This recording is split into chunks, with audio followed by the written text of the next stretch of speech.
Ladies and gentlemen, today marks a significant milestone in our journey towards empowerment, solidarity, and recognition of the hard-working individuals who form the backbone of our fishing industry.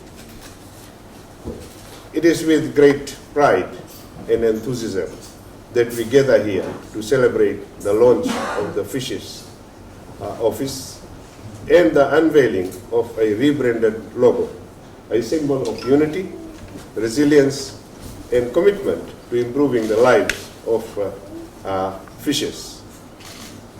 As many of you know, the fishing industry is not just a source of livelihood, it is a way of life for countless families in our community.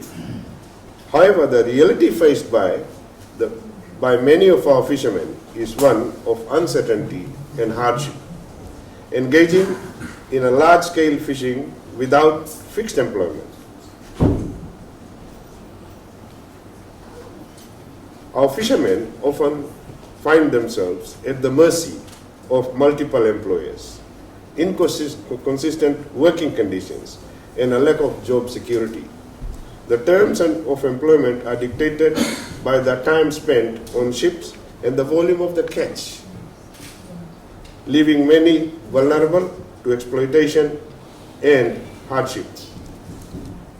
This is very precarious work, as stated by your General Secretary.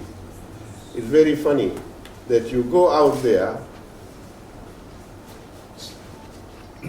it's awake all night, fishing, and if you don't catch any fish, you don't get paid for it. Isn't that terrible? It's not your fault that you couldn't catch any fish. You did your bit, and you should be paid for it. So that is definitely not a term and condition that anyone would like to work in. This is where the ILO steps in, and the ILO recognizes the challenges faced by the fishermen and is committed to helping us organize, advocate, and improve our working conditions. And once again, I must acknowledge and thank ILO for that. Today, we are not only launching an office, we are establishing a safe haven for our fishermen, a place where voices can be heard, rights can be defended, and the future can be built. Ladies and gentlemen, the establishment of the Fishes Office is a testament to our collective strength and determination. With the support of ILO, we are equipped with the necessary office resources to facilitate communication, provide training, and offer support services to our members. This office, once established, will serve as a hub of information, advocacy, and empowerment, ensuring that every fisher, I must correct myself, every fisher, because I'm told that there are fisher women too. So every fisher has access to tools and knowledge needed to navigate the complexities of the industry. Ladies and gentlemen, I would like to express my heartfelt gratitude to the ILO for their unwavering support and commitment to our cause. Together, we can transform the landscape of our fishing industry, ensuring that every fisher is treated with the dignity and respect that they deserve. The logo, unveiling of the logo today, also an event that we celebrate in a significant milestone in the union's journey. A moment that not only marks a new chapter in their history, but also reaffirms their commitment to the workers they represent across various sectors.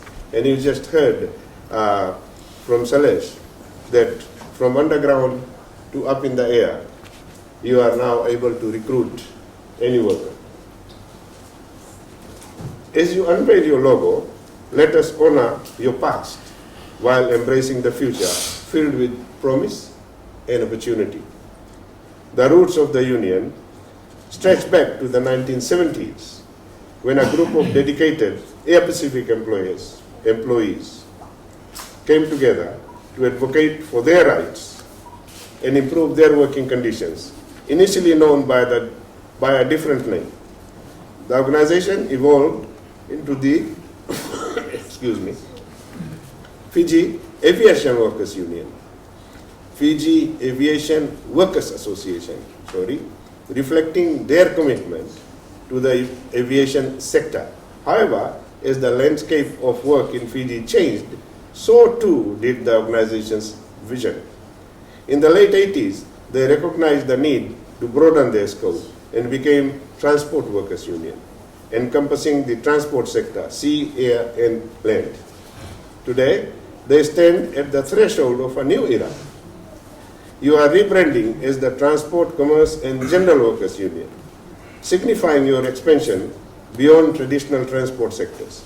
You are now poised to represent workers in vulnerable industries, including wholesale, retail, and finance. This transformation is not just about a new name, a fresh logo. It is about your unwavering commitment to advocate for all workers, regardless of their industry or background. The new logo embodies this commitment. It symbolizes unity, strength, and resilience. It reflects your dedication to standing up for the rights of workers in every corner of this economy. As we unveil the logo, let it serve as a reminder to your shared mission to uplift, empower, and protect the rights of every worker you represent.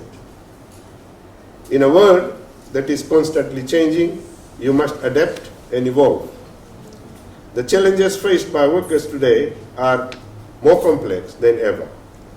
From job security to fair wages, from safe working conditions to equitable treatment, your mission is clear. We must be the voice of those who feel unheard.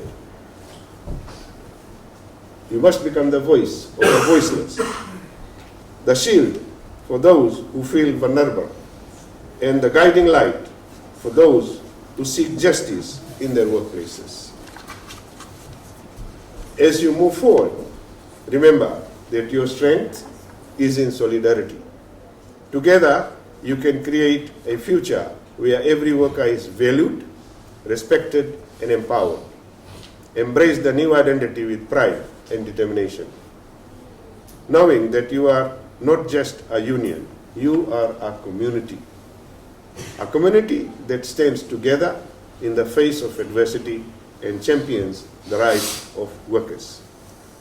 Ladies and gentlemen, I mentioned briefly that our government is committed to ensuring that everyone's rights are fully protected. The right to organize, the right to collective bargaining, all must be fully protected. And in this regard, we have revived tripartism in this country. We now have an Employment Relations Advisory Board that is equally represented by workers, employers, and government, and all decisions regarding policies affecting workplaces are determined by this body. We have also established the wages councils, the 10 sectorial wages councils, and they are now functional. We have just heard that you are asking for a separate wages council for fishers. This is something that we can further discuss, and I can assure you, the need being there, the ministry, my ministry is committed to working with you to actually establish this wages council. We are also establishing a general wages council soon, which will cover all other workers that are not yet covered by the 10 sectorial wages councils that exist currently. So we want to make sure that no one is left behind. So once again, thank you very much for the invitation, and I wish you all the very best. Remember, you sang the solidarity song today. That's where your strength lies. Thank you.